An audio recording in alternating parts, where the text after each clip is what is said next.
Hello and welcome to part 7 of this 10-part masterclass series on e-commerce replatforms. I'm going to be talking about doing platform due diligence. So having gone through the process, which hopefully if you've been watching all the other videos, you'll understand from defining budget, looking at business critical requirements, shortlisting platforms, scoring them. You're now at a point where you have a preferred platform because it is the best fit from business needs point of view, and it fits within the budget and provides a really good cost model. But it's really important to do that extra level of due diligence on a preferred platform because you want to iron out any inaccuracies or assumptions that you might have made during the process that don't necessarily hold true. You want to make sure that the decision is robust enough before you commit to any contractual discussions and negotiations.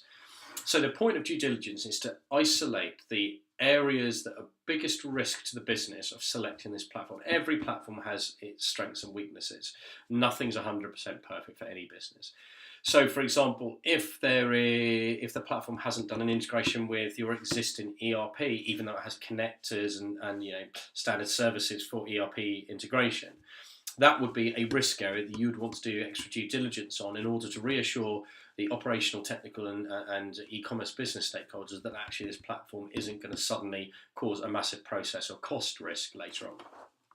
So what we need to do is we identify the areas of the platform that we thought were maybe lower rated than other platforms or areas we weren't 100% convinced by. We turn that into a really focused brief to the vendor that says, these are the scenarios that we are concerned by. We want you to come in and present to us how your product would achieve these different scenarios, what is out of the box, what you think needs to be configured, what would be custom development and enhancements to your core product and enable us to do exactly what our business needs. Then you run this process with the vendor where they come in and they do a focus demo, not just the sanitized, here's our standard product, but a really targeted product about how the platform would align with that business need, but also how you do things in terms of like the admin tools that the platform provides in order to do the day-to-day things that your e-commerce team need to do to achieve those business requirements. You then get the vendor to provide any additional documentation. That documentation can be reviewed by your technical team.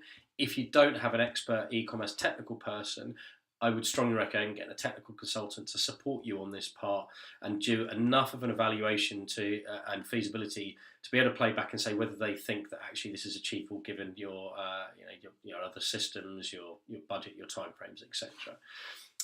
The other thing that you should be doing is speaking to other clients on the platform. So use your networks, find people who are using the platform, or get an introduction from the vendor.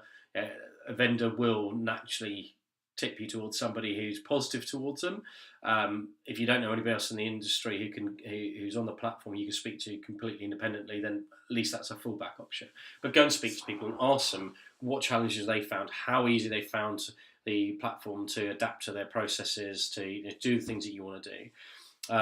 And then go online and do research, review documentation that's out there, review technical reviews and look at the reviews of the platform. Get all of that information, bring it all together, and that will help you go to this extra level of due diligence on the platform and hopefully give you the reassurance that the decision you made is still a valid one. I hope that's been useful in giving you ideas on how you can go to that one step down in your platform assessment.